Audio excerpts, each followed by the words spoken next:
সারা পৃথিবী আজকে চায়নার টেকনোলজির সামনে মাথা নত করছে। সারা পৃথিবী আজকে রাশিয়া, ইংল্যান্ড এবং ইসরায়েলের সামনে মাথা নত করছে। কেন? আপনি বলবেন যে হ্যাঁ, চীনের কাছে অনেক প্রযুক্তি আছে, আপনি বলবেন আমেরিকার কাছে অনেক সামরিক শক্তি আছে, আপনি বলবেন যে রাশিয়ার কাছে অনেক সামরিক শক্তি আছে। এই সকল শক্তিগুলোর পিছনে কি আছে? জ্ঞান আছে। পৃথিবীর সে মুসলিম হোক অথবা অমুসলিম হোক, এটা হচ্ছে আল্লাহ তাআলার পৃথিবী পরিচালনার মূলনীতি। এটা মুসলিম অমুসলিমের সাথে খাস নয়। পৃথিবী পরিচালনায় যখন মহান আল্লাহ তাআলা মানুষকে সৃষ্টি করে দিয়েছেন, তখন মহান আল্লাহ তাআলা এই মূলনীতি নির্ধারণ করে দিয়েছেন যে যারা জ্ঞান অর্জন করবে এবং জ্ঞানের প্রতিযোগিতায় এগিয়ে থাকবে, বাকি পৃথিবী তাদেরকে সিজদা করবে। আপাতদৃষ্টিতে এবং বাস্তবে এটাই ঘটছে। সারা পৃথিবী তাদের কাছেই সিজদা করছে যারা সবচেয়ে বেশি জ্ঞান। সবচেয়ে এই অংশে সবচেয়ে দুঃখজনক যেটা বিষয়, যে একসময় সারা পৃথিবী আমাদেরকেও সিজদা করেছে।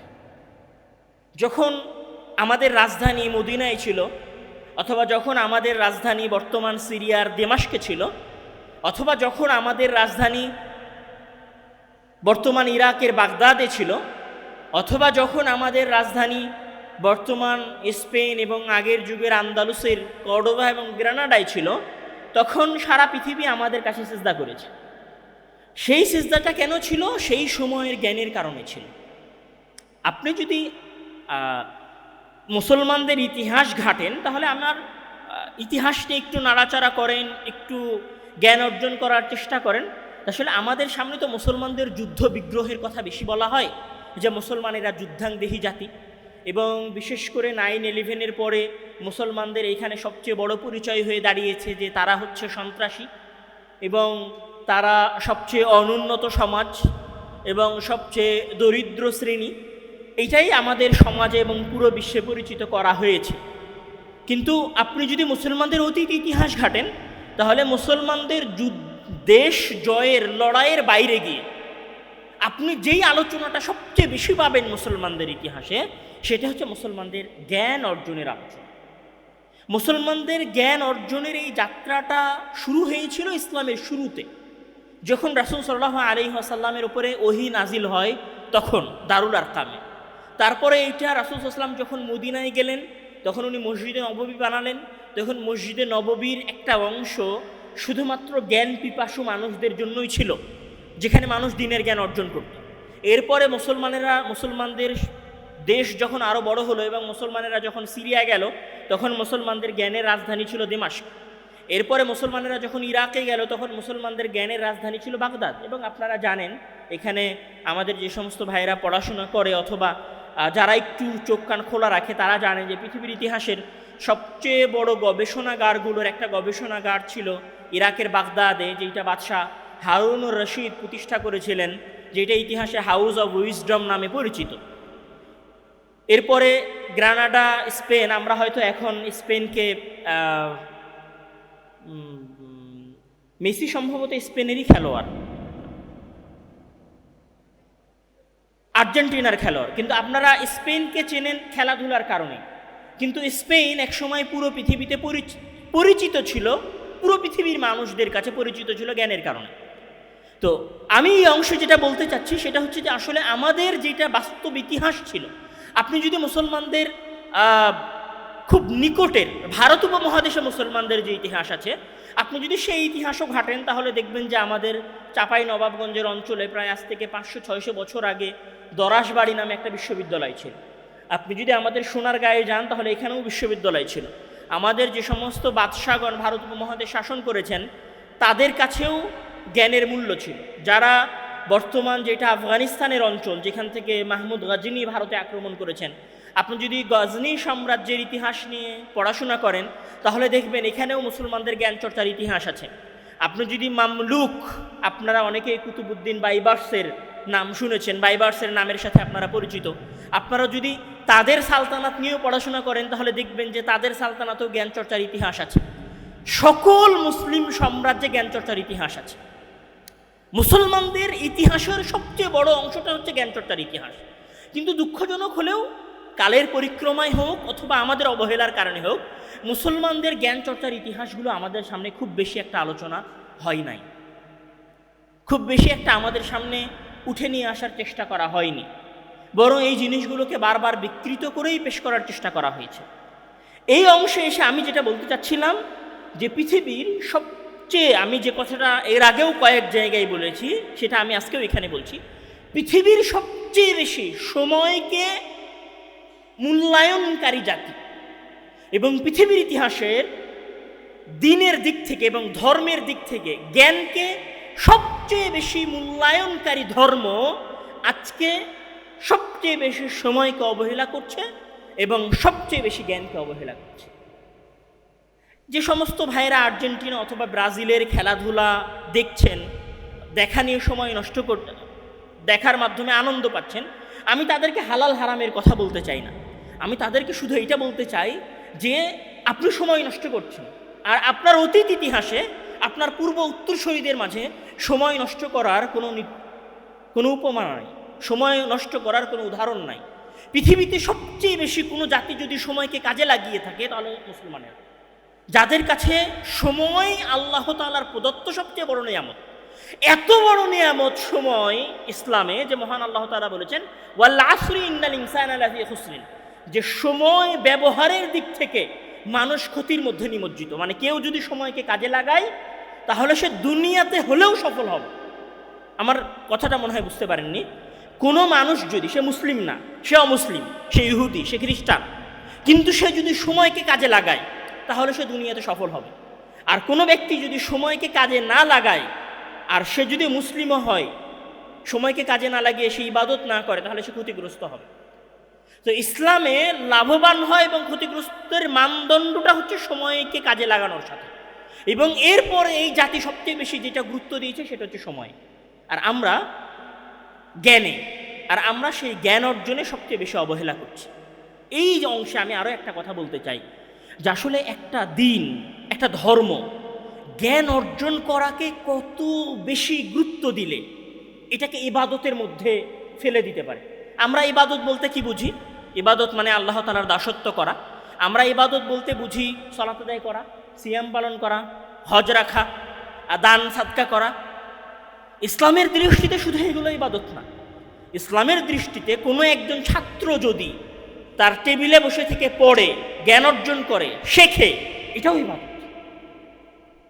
এবং ইসলামের দৃষ্টিতে এটা এত বড় ইবাদত যে রাসূল সাল্লাল্লাহু আলাইহি ওয়াসাল্লাম বলছেন যে মান সালাকা তরিকান ইয়ালতামিসু ফীহি ইলমান সাহালাল্লাহু লাহু বিহি তরিকান ইলাল জান্নাহ, যে কেউ যদি জ্ঞান অর্জনের জন্য চেষ্টা করে তাহলে আল্লাহ তাআলা তার জান্নাতে যাওয়ার রাস্তা সহজ করে দেন। আলটিমেটলি আমরা যারা সালাত আদায় করি, আমাদের সালাত আদায় করার উদ্দেশ্য কি? জান্নাতে যাওয়া। আমরা যারা রমজান মাসে সিয়াম পালন করি তাদের উদ্দেশ্য কি? জান্নাতে যাওয়া। আমরা যারা দান করি, সাদকা করি, তাদের উদ্দেশ্য কি? জান্নাতে যাওয়া। তো মহান আল্লাহ তাআলা বলছেন না শুধু এইগুলো জান্নাতে যাওয়ার মাধ্যম নয়। রাসূল বলছেন যে না, এইগুলো জান্নাতে যাওয়ার শুধু মাধ্যম নয়, জান্নাতে যাওয়ার আরও একটা মাধ্যম আছে যেটা তোমরা কাজে লাগাও, সেটা হচ্ছে কি? জ্ঞান অর্জন করা। এখানে একটা মজার কথা আপনাদেরকে বলি। আপনারা যারা টেক্সটাইলে পড়তেছেন, আবার অনেকেই এখানে ইঞ্জিনিয়ারিং করছেন, আপনারা হয়তো মনে করেন যে আমি টেক্সটাইলে পড়ছি, ইঞ্জিনিয়ারিংয়ে করছি, এটার সাথে তো দিনের জ্ঞানের কোনো সম্পর্ক নাই। কোনো ব্যক্তি যদি, মানে ইসলামে একটা মূলনীতি আছে, সেটা হচ্ছে যে রাসূল সাল্লাল্লাহু আলাইহি ওয়াসাল্লামের হাদিস, যেটা আমাদের কোরআনের পরে সবচেয়ে বিশুদ্ধ গ্রন্থ সহিহুল বুখারীতে এসেছে, যে ইন্নামাল আমালু বিন্নিয়াহ, যে সকল কাজ মানুষের উদ্দেশ্যের উপরে নির্ভরশীল। মানে ধরেন একটা সাধারণ কাজ, সেইটাতে কোনো নেকি রাখা নাই। যেমন ধরেন ঘুমানো, যেমন ধরুন আমি রাত্রে ঘুমাচ্ছি, আমরা স্বভাবত কী ভাবি যে আমি তো রাতে ঘুমাচ্ছি, ঘুমানোর মাধ্যমে কি আবার নেকি হতে পারে? কিন্তু ধরেন আপনি রাত্রে ঘুমাচ্ছেন, ঘুমানোর সময় আপনি ভেবেছেন যে আমি তাড়াতাড়ি ঘুমাচ্ছি যেন আমি সকালে ফজরের সলাতটা জামাতে আদায় করতে পারি, তাহলে আপনার এই ঘুমানোতে নেকি আছে। মানে আপনি এই ঘুমানোর মাধ্যমে নেকি পাবেন। আপনি টেক্সটাইলে পড়ছেন, আপনি ইঞ্জিনিয়ারিংয়ে এখানে পড়াশোনা করছেন, আপনার উদ্দেশ্য বা আপনার নিয়ত যদি হয় যে আমি টেক্সটাইলে পড়াশোনা করার মাধ্যমে অথবা ইঞ্জিনিয়ারিংয়ে পড়াশোনা করার মাধ্যমে আমার সমাজের খেদমত করতে চাই, পিছিয়ে পড়া মুসলমানদের খেদমত করতে চাই, আমি আল্লাহ তাআলার সন্তুষ্টি অর্জন করতে চাই, তাহলে আপনি আপনার টেক্সটাইলে পড়াশোনার মাধ্যমে, আপনার ইঞ্জিনিয়ারিংয়ে পড়াশোনার মাধ্যমে নেকি অর্জন করবেন। মানে আপনি 4 বছর পড়ছেন, যেখানে আপনার দিনের কোনো উদ্দেশ্যই ছিল না, কিন্তু আপনি শুধু জাস্ট আপনার পরিকল্পনাটা পরিবর্তন করে নিয়েছেন যে আমার উদ্দেশ্য হচ্ছে যে আমি দিনের জ্ঞান, আমি আল্লাহ তাআলাকে সন্তুষ্ট করতে চাই, সমাজ সেবা করতে চাই, জনসেবা করতে চাই। তাহলে আপনি আপনার 4 বছরের এই বিনিময়ে মহান আল্লাহ তাআলার কাছে নেকি পেতে থাকবেন। আচ্ছা, এই যে আপনার উদ্দেশ্যটা পরিবর্তন হলো, ইসলাম ব্যাপকভাবে এই উদ্দেশ্য পরিবর্তন করার কথা বলেছে। মানে ইসলাম জ্ঞান অর্জনের ক্ষেত্রে নিয়তকে পরিশুদ্ধ রাখার ব্যাপারে অনেক বেশি গুরুত্ব আরোপ করেছে, অনেক বেশি, অনেক বেশি। মানে আবু দাউদে একটা হাদিস এসেছে যে কোনো ব্যক্তি যদি দুনিয়া অর্জনের উদ্দেশ্যে, যদিও বা সেইটা দ্বীনি জ্ঞানের সাথে বেশি যায়, সেটা হচ্ছে যে কোনো ব্যক্তি যদি দুনিয়াবি মর্যাদার উদ্দেশ্যে জ্ঞান অর্জন করে, লাম ইয়াজিদ আরাফাল জান্নাহ, দুনিয়াবি মর্যাদার উদ্দেশ্যে জ্ঞান অর্জন করে, তাহলে সে জান্নাতের সুগন্ধি পর্যন্ত পাবে না, দুনিয়া হাসিলের উদ্দেশ্যে। এখন ধরেন আমাদের সমাজের আজকের প্রবলেমটা কি? আমাদের সমাজের আজকের সমস্যা হচ্ছে যে আজকের যারা প্রকৌশলী, যারা সরকারি প্রকৌশলী হয়েছেন, তারা ভাবেন যে আমি কিভাবে ডিজাইন দিলে এই ডিজাইন থেকে আমি টাকা বের করে নিয়ে আসতে পারি। আমাদের যারা ডাক্তার, তারা ভাবছেন যে আমি এত টাকা খরচ করে পড়াশোনা করছি, তাহলে আমাকে আমার ফিউচারে গিয়ে এমনভাবে বা এমন একটা মেডিকেলে আমাকে চাকরি নিতে হবে যেন আমি ন্যূনতম 1000 থেকে 2000 টাকা ভিজিট রাখতে পারি। আমাদের যেই ভাই সিভিলে যাচ্ছেন, পুলিশে যাচ্ছেন, আর্মিতে যাচ্ছেন, উনি পুলিশে যাওয়ার পরে, ওনার পুলিশে যাওয়ার আগে থেকেই উদ্দেশ্য ছিল যে আমি 14 লাখ টাকা অথবা 7 লাখ টাকা দিয়ে পুলিশের চাকরিতে ঢুকেছি, কেননা আমি রাস্তায় দাঁড়িয়ে মোটর সাইকেল আলা এবং ট্রাক আলার কাছ থেকে ঘুষ নেব। আমাদের সবাই যদি এই যে সবার মাঝে দুনিয়া উপার্জনের এই যে একটা চেষ্টা, আমরা সবাই যদি আমাদের জ্ঞান অর্জনের এই উদ্দেশ্যটাকে পরিবর্তন করে দিতাম, সবাই মিলে যদি এই জ্ঞান অর্জনের উদ্দেশ্যটাকে পরিবর্তন করে দিতাম যে আমরা জ্ঞান শিখছি আল্লাহ তাআলার সন্তুষ্টির জন্য, আমরা জ্ঞান শিখছি জনসেবা করার জন্য, আমরা জ্ঞান শিখছি আমাদের সমাজের সেবা করার জন্য, তাহলে হয়তো বাংলাদেশের পরিবেশটা অন্যরকম হতো। হয়তো আমাদেরকে থানায় গিয়ে ছোট্ট একটা কাজ বের করে নিয়ে আসার জন্য ঘুষ দিতে হতো না। হয়তো একটা মেডিকেলে গিয়ে আমাদের দরিদ্র মানুষদেরকে 1000 টাকা ভিজিটের ভয়ে সরকারি হাসপাতালে দীর্ঘ সময় লাইন দিয়ে দাঁড়াতে হতো না। যদি এইরকম হতো, সবাই যদি দিনের জন্য কাজ করতো, তাহলে হয়তো আমাদের প্রকৌশলীরা এমন সুন্দর একটা ডিজাইন দিতেন যে বিগত 50 বছরে এই দেশ তার রাস্তাঘাট এবং ব্রিজে এমন একটা পর্যায়ে যেত যে আমরা নিজেদেরকে একটা সাস্টেইনেবল জায়গায় আজকে দাঁড় করাতে পারতাম। কিন্তু কি হয়েছে? আমরা দিন শেষে সবাই পুঁজিবাদী হয়ে উঠেছি। আমাদের শিক্ষা ব্যবস্থার একটাই মাত্র উদ্দেশ্য হয়েছে যে আমরা সবাই দুনিয়া চাই। আবার আমাদের সবাইকে দুনিয়া চাইতে উৎসাহিত করা হচ্ছে, তারপর আমাদের মাঝে কি করা হচ্ছে জানেন? সামান্য জনসেবার কিছু চিত্র, জাস্ট সিম্পল কিছু কাজ প্রদর্শন করে দেখানো হচ্ছে যে আমরা বিশাল বড় জনসেবা করছি। এখানে আপনাদের মনে হতে পারে যে আসলে আমি এই কথাগুলো আপনাদের সামনে কেন বলছি? মানে এই কথাগুলো তো ইসলামিক কথা, এই কথাগুলো কওমি ঘরানার ছাত্রদের সামনে বলার কথা। নিয়ত পরিশুদ্ধ করবে, ইবাদত করবে। কারা ইবাদত করবে? হুজুরেরা ইবাদত করবে। কারা নিয়ত ঠিক রাখবে? মানে সলাতে নিয়ত করবে, ইবাদতে নিয়ত করবে, পড়াশোনার ক্ষেত্রে নিয়ত করবে। কারা নিয়ত করবে? মাদ্রাসার ছাত্ররা নিয়ত করবে। এগুলো সব মাদ্রাসার ছাত্ররা করবে। দেখেন, আমি আব্দুর রহমান অথবা আমার মতো কওমি ব্যাকগ্রাউন্ডের যে সমস্ত ছাত্ররা আছেন, তারা আসলে এই দেশের কতদূর পর্যন্ত যেতে পারে? বাংলাদেশে যে সমস্ত মাদ্রাসার ভাইরা আছেন, তারা তাদের জীবনে, বিশেষ করে কওমি মাদ্রাসার ছাত্ররা জীবনের কতদূর পর্যন্ত যেতে পারে? আর আপনাদের মতো জেনারেল পড়ুয়া, স্কুল পড়ুয়া ছাত্ররা তাদের জীবনে কতদূর পর্যন্ত যেতে পারে? আমাদের সংখ্যা কত আর আপনাদের সংখ্যা কত? আমি যদি একটা ভালো কাজ করি, সেটা শুধু আমার গণ্ডির মধ্যে থাকবে। কিন্তু আপনাদের এইখান থেকে যারা প্রকৌশলী হয়ে বের হবেন, তারা যদি মনে করেন যে আমার পুরো জীবনটা আমি জনসেবার উদ্দেশ্যে লাগাবো, তাহলে একটা বিশাল অঞ্চলের রাস্তাঘাট পরিবর্তন হয়ে যাবে। আপনাদের এইখান থেকে যারা টেক্সটাইলের ইঞ্জিনিয়ার হয়ে বের হবেন, তারা যদি মনে করেন যে আমি একটা কারখানায় আমার সকল কর্মচারীদেরকে একটা দিনী পরিবেশ দিব, তাহলে আমি একটা মাদ্রাসায় 500 মানুষকে ভালো পরিবেশ দিতে পারি, 500 ছাত্রকে। আর আপনি একটা কর্পোরেট লিমিটেডে যখন কাজ করবেন, তখন আপনি হাজার হাজার মানুষকে একটা দিনী পরিবেশ দিতে পারবেন। আপনি যদি মানুষকে সহযোগিতা করি, তাহলে সেটা কতজন মানুষ হতে পারে। কিন্তু আপনি যদি একজন পুলিশ হন আর আপনি যদি রাস্তায় দাঁড়িয়ে ঘুষ নেওয়া বন্ধ করে দেন, কত হাজার মানুষ আপনার এই ঘুষ নেওয়ার কারণে উপকৃত হবে। আমি আসলে এইটা বলতে চাই, মানে মাঝে মাঝে আমার মনে হয় যে আমি এটা বলি যে দিনই আলোচনাটা আসলে আমরা মনে করে ফেলেছি এটা শুধু হুজুরদের জন্য না, দিনই আলোচনাটা এই অঞ্চলের জেনারেল পড়ুয়া ছাত্রদের জন্য সবচেয়ে বেশি প্রয়োজন। কেননা তারা এই পুরো দেশ ছেয়ে আছে। আমরা যদি পরিবর্তন হই তাহলে কতটুকু পরিবর্তন হবে, কিন্তু আমাদের জেনারেল পড়ুয়া ছাত্র ভাইয়েরা যদি পরিবর্তন হন এবং আমাদের বিশ্ববিদ্যালয় এবং স্কুল কলেজগুলোতে যদি দিনী পরিবেশ ফিরিয়ে আনার চেষ্টা করা হয়, সবাইকে দুনিয়া অর্জনের জন্য নয়, জীবনে অনেক বড় মাপের চাকরি করতে হবে, বিশাল টাকা কামাতে হবে, সেই টাকায় আমি গাড়ি নিয়ে ঘুরবো এরকম উদ্দেশ্য নয়, বরং আমি জনসেবা করব, মানুষের খেদমত করব, আল্লাহ তাআলার সন্তুষ্টি লাভ করব, এই উদ্দেশ্যটা যদি আমরা জ্ঞান অর্জনের উদ্দেশ্য বানিয়ে দিতে পারি তাহলে হয়তো আমাদের পুরো দেশ পরিবর্তন হয়ে যাবে। কেননা আপনাদের এলাকাটা বিশাল, আপনারা পুরো দেশ ছেয়ে আছেন, আপনারা সচিব হবেন, আপনারা মন্ত্রী হবেন, আপনারা ইঞ্জিনিয়ার হবেন, আপনারা ডাক্তার হবেন, আপনারা পুলিশ হবেন, দিন শেষে আপনারা আর্মিতে যাবেন। এই সমাজের বিশাল একটা অংশ আপনারা ছেয়ে আছেন। সুতরাং আপনাদের পরিবর্তন হওয়া বেশি জরুরি। আপনারা যদি পরিবর্তন হয়ে যান, আমরা আপনাদের সাথে পরিবর্তন হতে বাধ্য, আমাদের মাঝে যদি কোনো সমস্যা থেকেও থাকে। তাহলে অনেক ভাই মাঝে মাঝে আমাদের কাছে নসিহা নেওয়ার জন্য আসে। ধরেন উনি ইন্টারমিডিয়েট পাশ করে ফেলেছে, তারপরে উনি এখন আলেম হতে চায়, মানে দিনের জ্ঞান অর্জন করতে চায়। তখন আমি ওনাকে বলি যে ভাই, আপনার দিনের জ্ঞান অর্জন করার মানে মাদ্রাসায় এসে দিনের জ্ঞান অর্জন করার দরকার নাই। কেননা মাদ্রাসায় পড়ার জন্য, আলেম ওলামা হওয়ার জন্য মানুষজন পড়াশোনা করছে। আমাদের এইরকম একটা উকিল নাই, বড় লেভেলের অ্যাডভোকেট নাই যে আদালতে গিয়ে আমাদেরকে সাপোর্ট দিতে পারবে। সুতরাং আপনি ওই লাইনেই বড় হন। আমাদের এরকম একজন ইঞ্জিনিয়ার দরকার যে আমাদের মাদ্রাসাগুলোতে ফ্রি ডিজাইন করে দিবে, আপনি ইঞ্জিনিয়ার হন। আমাদের এরকম একজন ভালো ডাক্তার নয় যারা মাদ্রাসাগুলোতে ফ্রি সার্ভিস দিবে অন্তত সপ্তাহে একদিন, অথবা গরিব মানুষদেরকে ফ্রি সার্ভিস দিবে, আপনি ডাক্তার হন।